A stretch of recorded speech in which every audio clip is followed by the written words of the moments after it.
Welcome back to the Dear Global Leader podcast. I'm super excited. We have again a new guest. This is Manuel Opitz. He's a serial entrepreneur in health technology and also a speaker in health transformation. So this is super interesting. We'll talk startup, we'll talk growth expansion, we'll talk cross-cultural leadership. So this is all topic I love. You are actually the first founder I have on the podcast, so it's super cool. You also have had the chance to raise multi-series funding, so we'll also talk about that. And you have had the chance to hire many people, more than 200 people across 30 nationalities and more for your startup. So it's also a topic I will want that we discuss.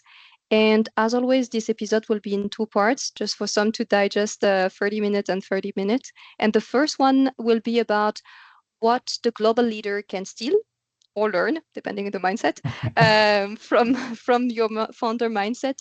And the second one will be when stakes, people, and complexity expand globally. How do you manage that? So this will be the two topics.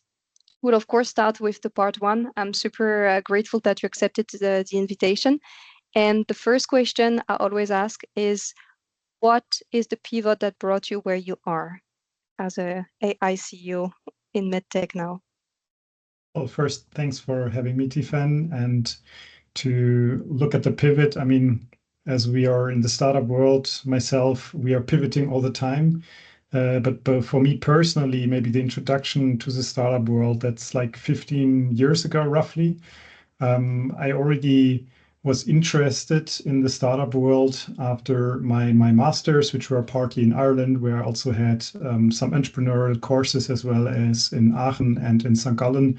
And I, however, decided then to go first the corporate route. So I made my master thesis wasn't with a startup, but in the end, I ended up in university. And then I did an MBA program and worked a couple of years in corporate in China as well as in Germany. And I learned a lot during this time, but there was always in the back of my mind this idea about going back to smaller company. And after the MBA program, I had the opportunity to work in a mid-sized, you could say scale-up company or rising middle-sized company. And in the end, this didn't work out. I was traveling for a couple of months, and when I came back, the position was gone. And then I came back to a startup that I was in contact already earlier. And when I was in contact with them earlier, the founder had already told me, "Have you ever worked in the corporate world?" And I had to say, no, I've worked in consulting, I've done a couple of internships, but I've never really worked in the corporate world.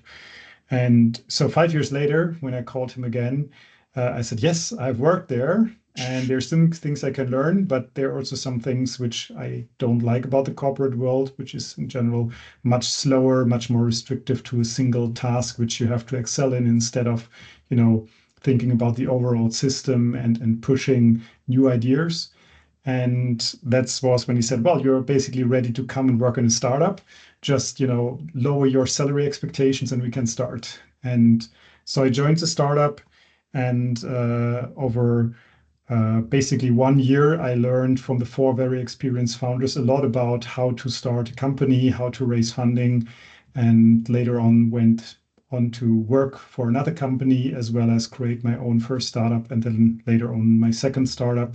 So it all basically started around this moment when this experienced founder said, okay, you have suffered the corporate world. Now you're ready for the startup world, including all its pros, but of course also all its cons. We love that pivot that include people that believe in you before you believed in yourself. I guess this was this guy. I wanted actually to ask you about this beginnings time, because I was reading one time that there is people that are the 0 to 1, the builders, and there is the 1 to 100, the scalers. You can be, I'm sure there is a word where they can be both, but I think the founders are in the 0 to 1, the one that can build from scratch and repeat and repeat and repeat. And you're one of them. And I wanted to understand, what did you learn from this beginnings period from your multiple startup? Yeah, I think there is one crucial thing which I really like about being in a startup as an employee, but also as a founder.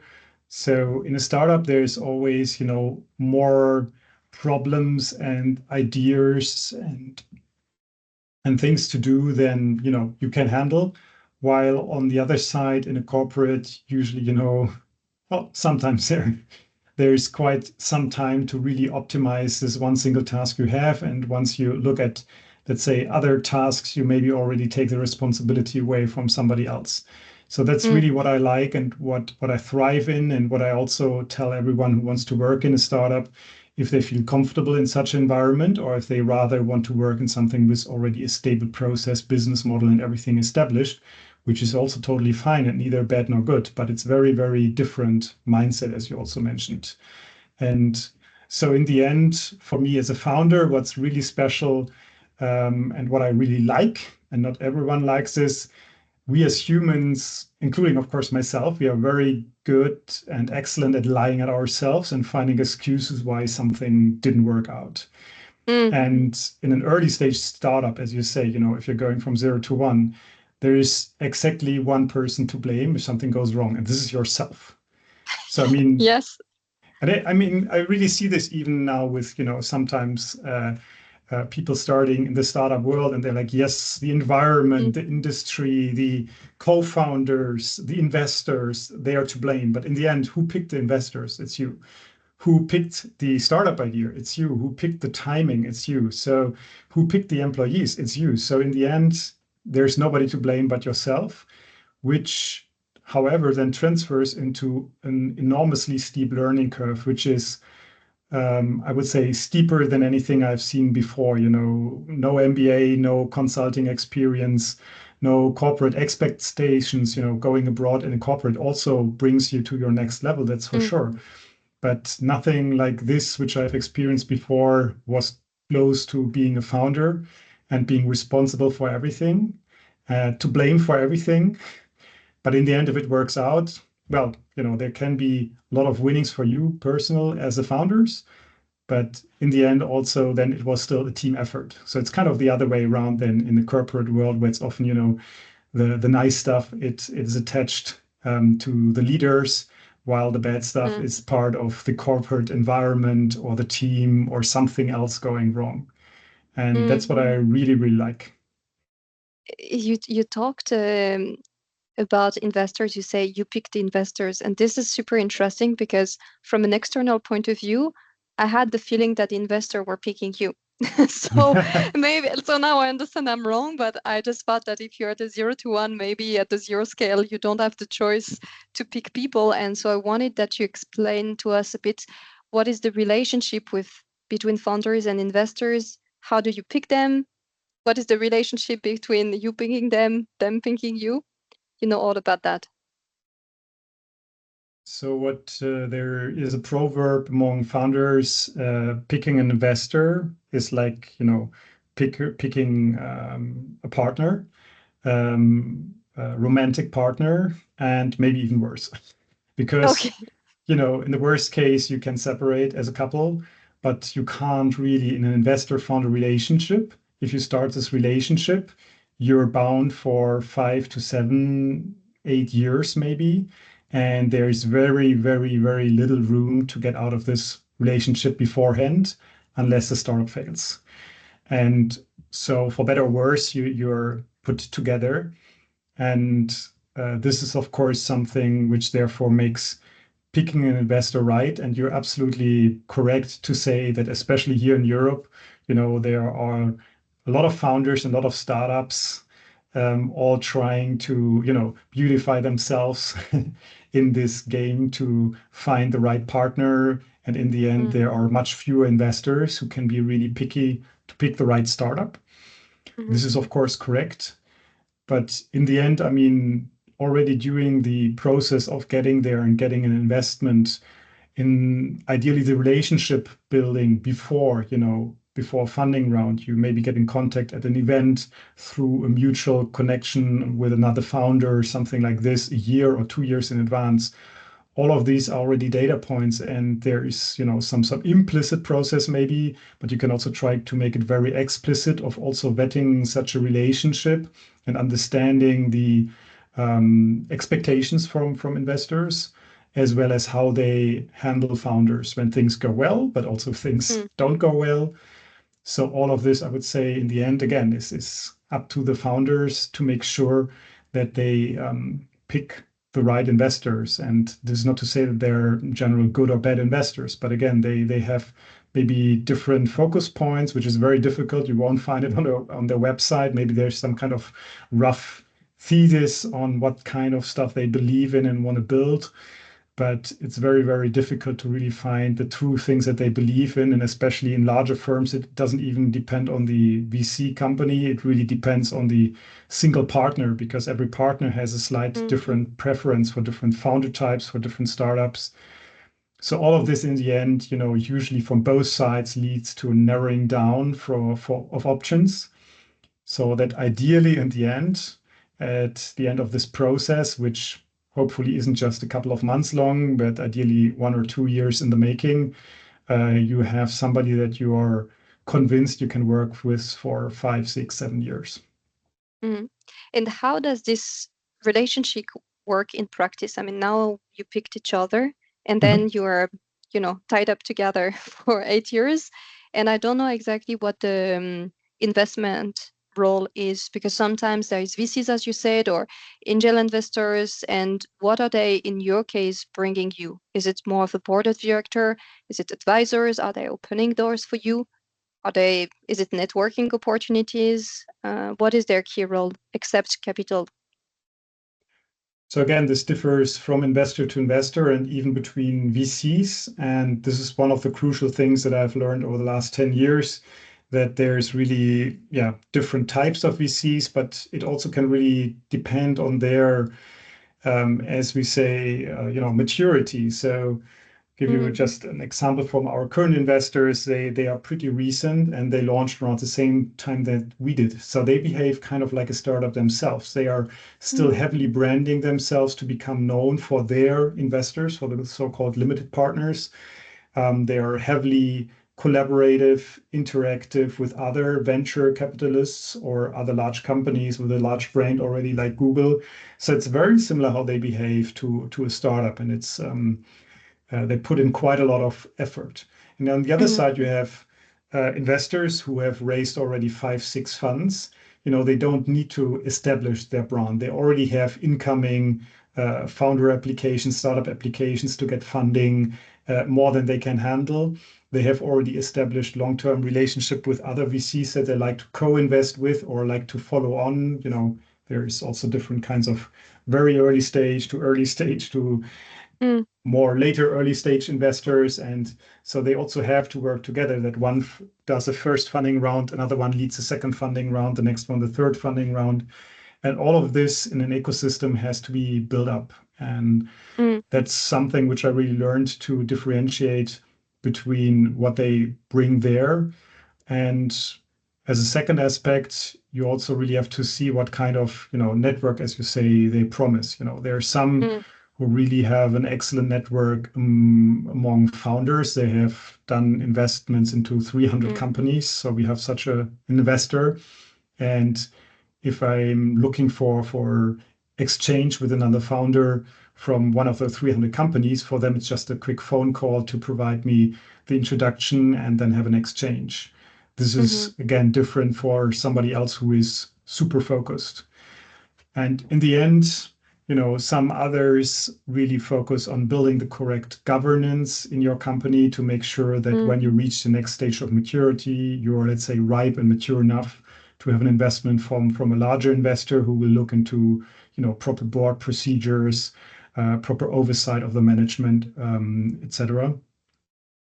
And something which we have recently done in, especially my current company, which we have seen as super helpful, is also looking and complementing such investors. So for instance, we have a family office, which has deep expertise in our industry, in the pharma industry especially, and a very deep network without being a competitor to any one of our customers, because there's pharma suppliers themselves.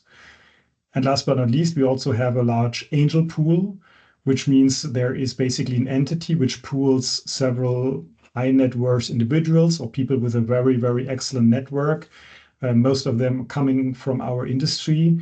And they really provide a very unique network within our industry, within our customers, our suppliers, regulators from the US. This is something which you typically don't get on such a level from a normal venture capital investor who is more the network on the financial side or to other investors, maybe to some startups. And so I think this is really what we call a complementary syndicate, an angel pool of highly specialized experts, a family Your office trusted with, advisor, your yeah, mastermind. Super exactly. cool. And they can be, unpaid, trusted advisors who will be very honest about everything you do because they invested in you, they believe in you. Now they want to make the most out of the very small stake they have in your company.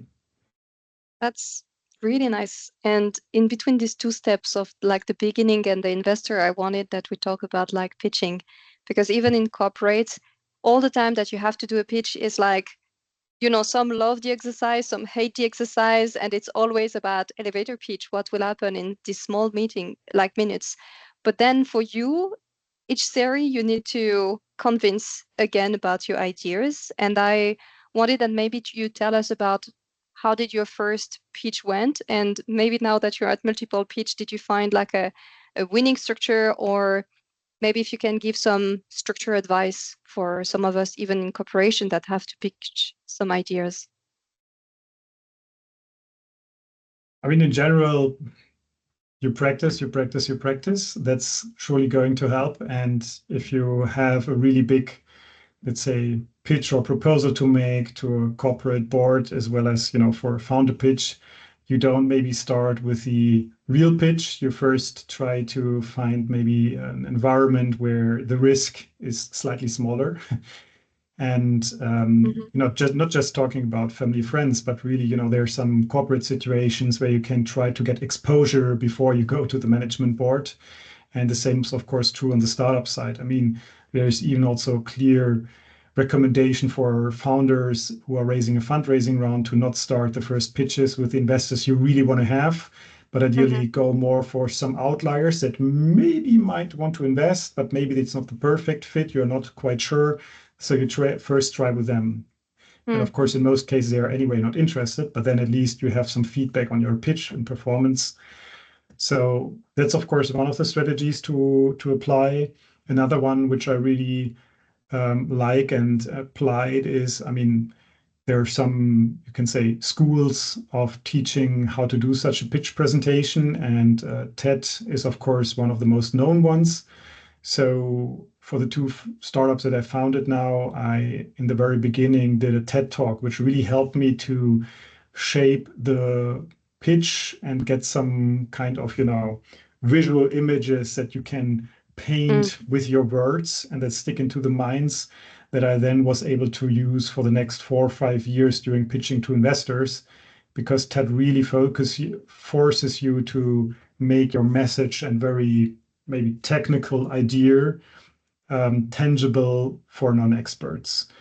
For an educated expert audience of academics, but surely they are not all subject matter experts. So this is really a really great, I would say, teaching on how to fine-tune your pitch.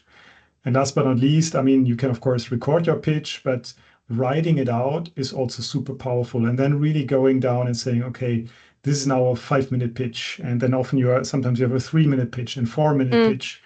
So you really have to go in and weed out maybe a couple of words to bring it down to the right length. And having such discussions with yourself, again, if you write it down, you can't bullshit yourself. This is super, super helpful in preparing a pitch. And in the end, however, you can reuse those text blurbs also for your marketing and website and whatnot. So it really also helps to shape your thinking and transport your vision internally, even as well for your company, new employees, at your regular meetings where you try to keep your international, maybe remote team aligned, where the vision is the North Star. So having some of those repetitive but really fine-tuned and well-honed pitching sentences or one-liners, elevator pitches, as you call them, is really helpful. That's super cool because if I'm honest with you, I just thought that you will give me like a, hook, images, this type of buzzword, because as soon as you Google pitch, this is what comes and this is what branding tells you. But I love the angle that you gave, because this is concrete and this is totally something we can use. A follow-up question that I had on that, because I wasn't doing the exercise, not for a startup, unfortunately, but recently just for, like a internal competition, company competition. And something that is always hard for me is figure it out depending on the audience, because the audience, jury, as you were saying, at different level of expertise, is like how surface or deep I need to go. Like, is it that I need to transport the vision and that I need to be kind of eye level and mention, the problem and what do I solve?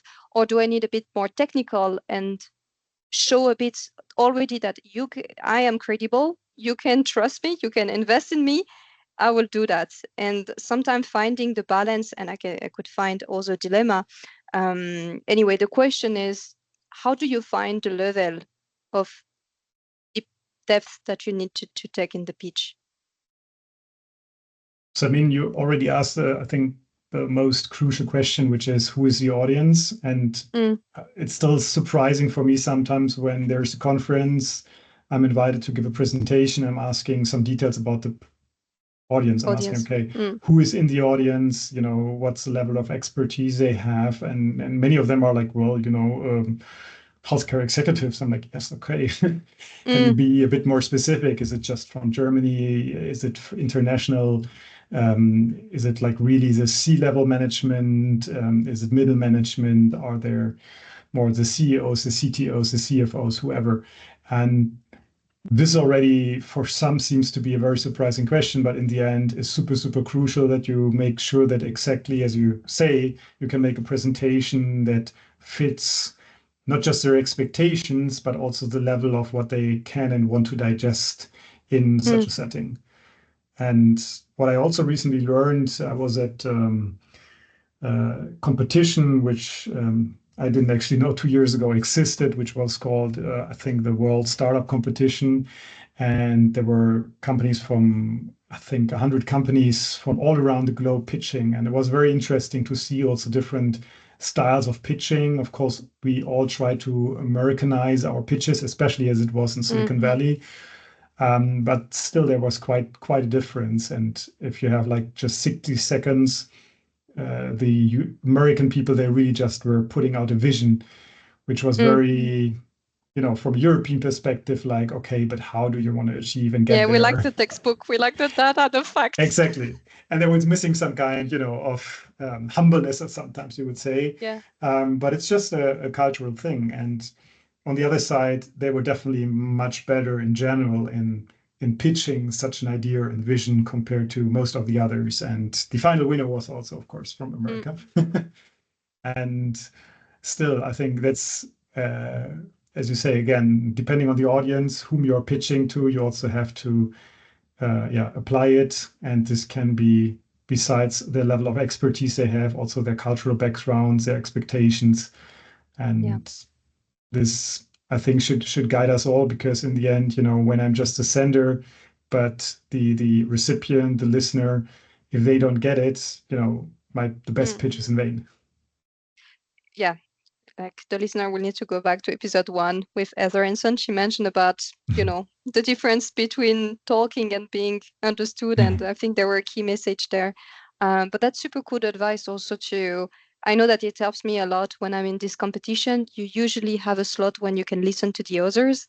And it's not for non-humbleness, but I think people need to spend this time to compare what others do. And if they like something, to just, steal it smartly and humbly. Another question, because so far when we listen to you, we feel, oh, this guy has it all, things seems to flow. But I know that the road is a bit shaky being a founder. So I wonder if you could tell us a bit about the moment of doubts, when it's this 0 to 1, but maybe 0.1 and nothing goes right. You don't find your way. And what do you do in this situation with the founder mindset? What is the founder mindset in situation of doubts? I mean, in a startup, you never have certainty. It's something, if you can't embrace it, you shouldn't join a startup. So for very risk-averse people as a personality trait, I think the startup environment is very, very difficult. And you're maybe better off in a corporate setting, which is, again, just a different choice and totally fine. If you're in the startup world, you also should be clear, especially as a founder, that there are some things which never will be easy. You can be incredibly lucky. You have to be actually quite lucky to get successful as a startup founder. Even if you're the best founder of founders, you still need to be lucky regarding some components to build a successful company. And so what you have to deal with is putting in a lot of effort and having some sleepless nights. There are several books being written about, the hard thing about hard things. In the end, it builds, however, again, extremely your personality. If you embrace it, you can build much more perseverance. You build a lot of resilience. And of course, in the end, there are some founders who kind of get lost in it, burn themselves out. So it also helps, of course, if you have had some, let's say, other difficult experience, maybe outside the founder life already, outside the startup life.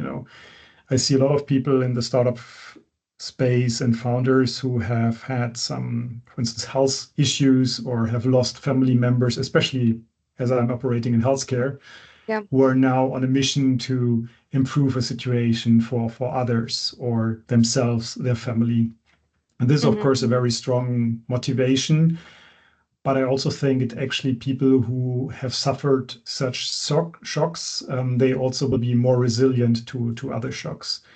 And I wouldn't claim this for myself, but I also have gone through several, healthcare procedures at a young age. And this is something which definitely shapes you and shows you, okay, it can always be worse. Putting in perspective, yes, even if the company fails, there is much more important. Everyone on the team will be doing well. We will all find new jobs. And so this can kind of balance it a bit. But in the end, it's still a very hard and stressful time, especially at the very beginning, because every day can be the last day and there is a new problem surfacing, which you have to solve. But then on the other side, when you overcome all those obstacles one by one, it really also builds you as a person much beyond anything that, any other company experience probably can help you to build. Yeah, that's really, I mean, I hope that people don't have to go through, such negative experience to build resilience, but this is, of course, a core skills of founders. So that's. But how do you build it otherwise? I mean, let's be a bit provocative here. I have the feeling, if you have, I don't want to say an easy life, but you're looking for challenges as humans, then people go and make, Rally Dakar, whatever. So, they go skydiving. So it's totally fun. You can find those challenges everywhere. It can be in sports, in your free time. It can be, your hobbies, supporting others, volunteering. There are many ways how to build up, this have small success momentums of overcoming such obstacles. And of course, I don't wish for people to have such experiences, but I would argue that actually, protecting and maybe even overprotecting people from failures, your kids, your employees, will also not help you in the long run. And it's definitely something that we have seen, in the post-World War II area in Europe, that people were quite resilient because they have had overcome very much horrors and hardships. And nowadays, we of course see, through the media, we have this feeling of always being in crisis without kind of really experience it ourselves, the true crisis, which I think, is very, very hurtful to our mental health. compared to, if you experience some kind of hardship, if you have to, it helps you again to kind of put Build up. things into a perspective and maybe tune down this, media echo of crisis everywhere and headlines screaming at you. Yeah. I think actually, because you talk also about, getting out of the comfort zone and doing it on purpose. And I think something, at least for me, that was like helping me a lot looking back then is like, we're talking, of course, about global career and global complexity here. And when at a young age, or even don't have to be at a young age, you expat yourself and you are on your own in a different language, mastering the visas and admin and all of this complexity and difficulties. Of course, this what I was saying is not negative, but the fact that you need to go through all of that alone build you up without that it is negative. And when you're in it is maybe complicated, but then when you look back, you learn so much. So I think there is also a way, as you were saying, to build really resiliency. You were talking about rally. It made me smile because my cousin is building his car. So, so there is of course many different ways of doing it. And yeah, I think resiliency is such a skills that we would have to build and actually keep. This is something that is because we can be in the comfort zone and then resiliency is not there anymore. I wanted actually to ask you also about leadership, because you mentioned about founder mindset and doubts and building the company, and then suddenly you hire people, and then you're not only yourself. You maybe you have co-founder, okay, and you have to organize with them, but then you have maybe a line on the vision, and then suddenly you have to transmit the vision, and you have to accept that they will do things differently than you. And I wonder, what did you learn in this, development of leadership skills? People skills, people management. So the first thing I would say, which you just mentioned already, having co-founders in a venture-backed startup, talking about this kind of startup defined as where investors invest and it's really rapid growth year over year. It's enormously helpful to have co-founders, and I can just highly recommend to do so because it really also balances a bit some of the stress and of the necessary experience that you need for that. And in terms of leadership, you also have some kind of sparring, ideally, that helps you if there's a situation, as you say, that arises on test your communication strategies, discuss critically what is necessary before then communicating it with the rest of the team. So that's really something I can just highly recommend, and which might be different from, founding some kind of, consulting business or some agency or, you There is opening up a actually new stats. restaurant where maybe you're also fine to work on your own if you have the expertise in this area. I was And checking there is stats that apparently solo founder are failing like 50% more than, group of co-founders. And this is why usually in VC funding, they want you, if you're a solo founder, to find a co-founder. I don't know, it's super interesting to also check that it's data driven behind this. well, it's more or less data driven. There's some studies, and I would say most studies who show a similar trend that 2 to 3 founders are the most successful. Exactly, yeah. But there is actually a VC fund out there with the thesis that solo founders are the most experienced, and they also have some kind of evidence for it. So super interesting. Then we need to look it up. I will have a VC founder on the problem is there is very little podcast. statistics, and it's very skewed to the US. So sometimes it's actually quite hard to even do, a proper analysis of this. But yeah, I would say, my experiences as well to have some co-founders is greatly helpful. Yeah. Another thing about the leadership, as you say, communication is everything. So, as you say, you have a team. It's not just you yourself.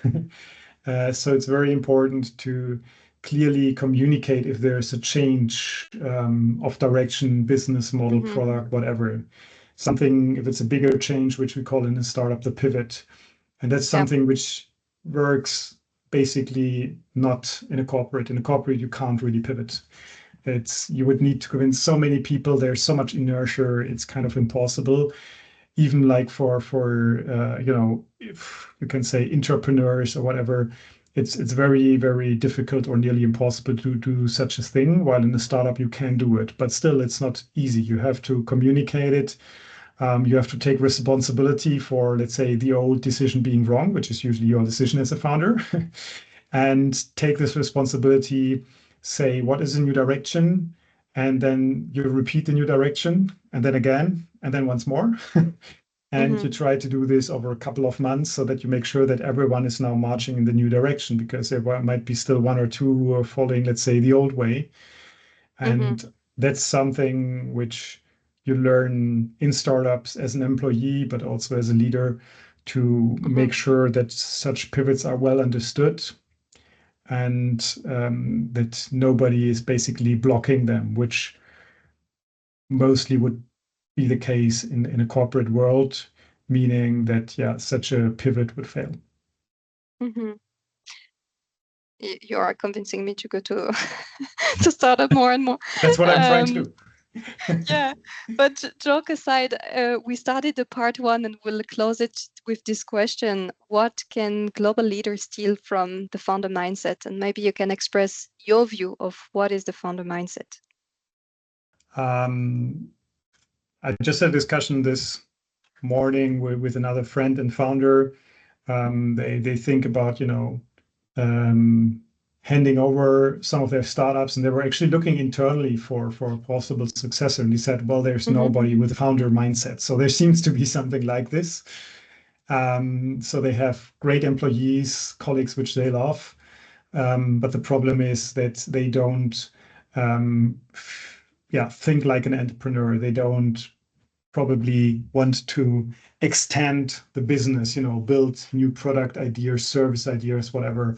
They might shy away of the risk. I mean, if you're a managing director of a company, there's a lot of legal liability which comes along with it. They might not be willing to also do the investment necessary. So in the beginning, you put in some money, or a lot of unpaid work, which we call sweat equity. So there's a lot of investment you also have to do, and time. And time. A lot of sleepless nights, you were saying. So the work-life balance, especially in the beginning, might not be ideal, and especially as a less experienced founder. So that's something you have to be willing to do. And I don't blame anyone who doesn't want to go down this route. I'm not super convinced that you can really, just look at somebody and say he has a founder mindset, or she doesn't have one. But in the end, I guess, it's kind of the choices that you make and the actions that you do, much more than, telling about how great a founder you are or how much you would like to do a startup. I mean, taking a decision and pulling it through, for me, this is really kind of the founder mindset. And compared to, making big speeches and big presentations, but then shying away from taking the ownership and taking the consequences that come maybe from your decisions and actions. Yeah, there seems to be something about the risk and frame. You're talking a lot about, like, if there is already a frame and you didn't build it yourself, you're maybe in a secured situation, and there is like you are on your own and you try to figure it out, but you also to push through an agenda. And if you are maybe in this area, you're maybe the type to move up the task you were talking about. I put a lot the founder mindset with the doer mindset. Of course, there is like multiple other layers, but I can see it in the corporate. Sometimes you have like you need to do something, or you want to start something, and you will always have people that will gravitate around you, that will propose you ideas, that will brainstorm with you, and then when it comes to time to do, like, nobody is there anymore, and they will still some love the idea to be in the team and to be in the project, and some love to actually accomplish the project. And I see something where the founder mindset is maybe more one or the other, and especially also if it comes from something that is more purpose driven. I see also the founder mindset coming from really a cause, as you were saying, medical health, something that you try to solve, compared to maybe not only the doer mindset, but you see what I mean, the doer mindset with a purpose. That is not just a task to advance your own I don't know, career or status or ego, whatsoever you were saying, but something that you're like, I feel the urge to do that. And I speak from my heart here because I see myself sometimes pushing too much for things I want to see happen, and that doesn't advance me at all, but I just feel this is the right thing to do. And I think that's, a very nice point which you mentioned there, especially, the two of us, we share, having an international education, which was provided for us here in Europe free of charge. We don't go in with a huge debt to our professional careers. And therefore, that's something which I'm pitching to you, to your listeners, but also often, at my MBA school or whatever. We are here and we basically have the world in front of us. And of course, we can make a beautiful career in a corporate, we can go to strategy consulting, or we can start a startup, which if we don't do it, nobody else will do. And that's for me kind of the difference here for the founder mindset. You can really create something, especially in healthcare. You can help to bring a new solution that maybe a doctor invented, but nobody, believes in. You can help them make it a reality, cure a lot of patients. And without you, this wouldn't be the case. So that's kind of, for me, what's making the difference and what makes me stick to healthcare, of course. Fantastic. It was super great. It's already the end of the part 1. So stay with us for the part 2. It will be, if you're listening on the right day, it will be in a week. And we will talk about scaling globally with complexity, teams, and high stakes. So thank you so much, Manuel. And as always, feel free to review the podcast, put some great ratings and comments. It helps the podcast to get visible.